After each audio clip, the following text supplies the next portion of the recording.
உண்டாக ஜீவ வார்த்தையில் வேரூன்றுவோம்.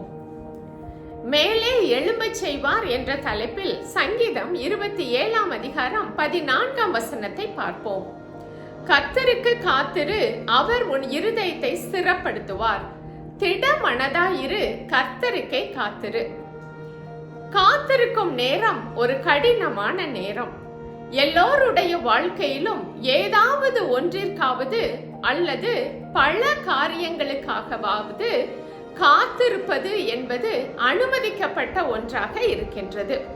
இந்த காத்திருப்பின் காலம் அதிகமாக அது மனதை சோர்வடைய செய்கிறது, பலனையும் குன்றி போக பண்ணுகிறதா இருக்கிறது.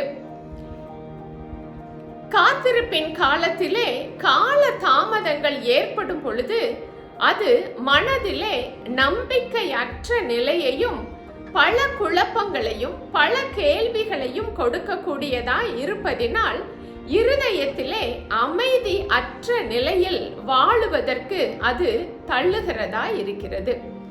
இவை எல்லாமே இயேசு கிறிஸ்து வாழாத இருதயத்தின் அடையாளமாக இருக்கிறது. தேவனற்ற வாழ்க்கையிலே ஏற்படுகின்ற காத்திருப்பு எல்லாமே இவ்வளவு கொடுமையானதாகவும் வழி நிறைந்ததாகவும் தான் இருக்கிறது. ஆனால் நம்முடைய வாழ்க்கையில் ஏற்படுகின்ற காத்திருப்பு கர்த்தராகிய இயேசு கிறிஸ்துவின் மேலுள்ள நம்பிக்கையின் காத்திருப்பாய் அது இருப்பதினால் இந்த காத்திருப்பின் காலம் என்பது நமக்கு ஒரு ஆயத்தப்படுகின்ற காலமாகத்தான் இருக்கிறது. ஒரு புதிய ஓட்டத்திற்கான, ஒரு புதிய துவக்கத்திற்கான, புது பலனை பெற்றுக்கொள்வதற்கான ஆயத்த காலமாகத்தான் இந்த காத்திருப்பின் காலம் இருக்கிறது. எனவே இந்த காத்திருப்பின் காலம் நம்மை ஸ்திரப்பட வைக்கிறது, தைரியப்படுத்துகிறது, திட நம்பிக்கையை நம் மனதிலே தருகின்றது. கர்த்தர் மேல் ஆழமான விசுவாசத்தை நம் மனதிலே உறுதியாய் கொடுக்கக்கூடியதாய் இருக்கிறது. இயேசு கிறிஸ்துவுக்குள் வாழுகின்ற ஒவ்வொருவருடைய வாழ்க்கையிலும் இது மாத்திரம் எப்படி சாத்தியப்படும் என்பதை குறித்து நாம் பார்ப்போம். இயேசு கிறிஸ்துவின் மேலுள்ள ஆழமான விசுவாசம் நம்முடைய வாழ்க்கையின் எரிபொருளாக இருக்கும் பொழுது நம்முடைய மனதிலே தைரியமான நம்பிக்கை வருகின்றது, அது வளருகின்றது. அந்த நம்பிக்கை நம்மை வளரச் செய்கிறதா இருக்கிறது. இயேசு கிறிஸ்துவுக்குள் தான் நம்முடைய மனதிலே திட நம்பிக்கை வருவதினால் அது நம்மை திட மனதோடு இருக்க செய்கிறதா இருக்கிறது. நமக்குள்ளாக வாசம் பண்ணுகின்ற பரிசுத்த ஆவியானவர் நம்முடைய காத்திருப்பின் காலத்திலே நம்மை ஸ்திரப்படுத்துவதற்காக 3 ரீதியிலே நம்மை அவர் வளரச் செய்கிறவராக இருக்கின்றார். முதலாவது, கர்த்தரே தேவன் என்று பார்க்க செய்கின்றார். கர்த்தர் எவ்வளவு பெரியவர் நம்முடைய தேவன் என்பதை பல ரீதியிலே நம்மை அனுபவிக்க செய்கின்றார். இரண்டாவதாக, இந்த தேவனால் எல்லாவற்றையும் செய்ய முடியும், தேவனால் கூடாதது ஒன்றுமில்லை, அவர் அவ்வளவு வல்லமை உள்ளவர் என்பதை நம்முடைய ஆழ் மனதிலே மிகவும் ஆழமாக புரிந்து கொள்ளும்படியாக செய்கின்றார்.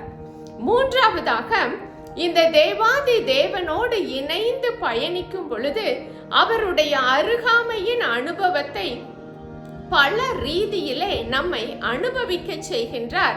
இது நம்முடைய ஆவி, ஆத்மா, சரீரம், மனது, யோசனைகள், சிந்தனைகள், நம்முடைய விருப்பம், உணர்வுகள், இவை எல்லாவற்றையும் பலனடைய செய்கிறது. இந்த பலன் தான் நம்மை முதிர்ச்சி உள்ளவர்களாக வளரச் செய்கிறது. கிறிஸ்து இயேசுவுக்குள்ளாக நம்மை ஸ்திரப்படுத்துகிறதா இருக்கிறது. இந்த வசனத்தை அனுபவித்து எழுதியிருக்கும் தாவீதுடைய வாழ்க்கையிலும் அவர் இவ்வாறு தான் காத்திருந்து கற்றுக்கொண்டு ஆயத்தப்பட்டு பலனடைந்து திடமனதாய் இருந்து தனக்கான எல்லாவற்றையும் தேவனிடத்தில் இருந்து பெற்றுக்கொள்ளுகின்றார் என்பதை நாம் அவருடைய வாழ்க்கையில இருந்து கற்றுக்கொள்ள முடிகிறது. நம்முடைய கடந்த கால வாழ்க்கையின் அனுபவங்கள் தேவன் மேல் உள்ள விசுவாசத்தை நமக்கு வர்த்திக்க பண்ணுகிறதாக இருக்கின்றது. தேவன் நம்மேல் வைத்திருக்கும் எல்லையற்ற, நிபந்தனையற்ற, அளந்து பார்க்க முடியாத அவருடைய அன்பும் வாய்ப்பே இல்லாத இடத்திலும், சாதகமற்ற சூழ்நிலையிலும், சாத்தியமற்ற நிலையிலும் சொன்னதை செய்பவர், வார்த்தையில் உண்மை உள்ளவர், தன்னுடைய வாக்குத்தத்தங்கள் எல்லாவற்றையும் நிறைவேற்றுகிற உண்மையுள்ள ஜீவனுள்ள அவருடைய வார்த்தைகள், இவை இரண்டும் தான் நம்மை திட நம்பிக்கையோடு கர்த்தருக்காக காத்திருக்க வைக்கிறது.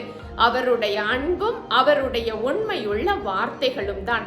இந்த மன உறுதியோடு பொறுமையோடு கர்த்தருக்கு காத்திருக்கும் ஒவ்வொருவரும் கர்த்தர் உண்மை உள்ளவர் என்பதை அனுபவித்து பார்க்க முடிகிறது. கர்த்தருக்கு காத்திருக்கின்ற இந்த ஆயத்தமாக்கப்படுகின்ற காலத்தை சந்தோஷத்தோடு நாம் எதிர்கொள்ளும் பொழுது நம் ஒவ்வொருவருடைய வாழ்க்கையிலும் தேவன் இயற்கைக்கு அப்பாற்பட்ட வீதியிலே செயல்பட்டு நம்மை மேலே எழும்பச் செய்கிறவராக இருக்கின்றார். இவ்வாறு நாம் மேலே எழும்பும் பொழுது தேவனுடைய நாமத்தை மாத்திரம் மகிமைப்படுத்துகிறவர்களாக வாழ முடிகிறது. இந்த கிருபையை நம் ஒவ்வொருவருக்கும் கர்த்தர் தருவாராக. ஆமென்.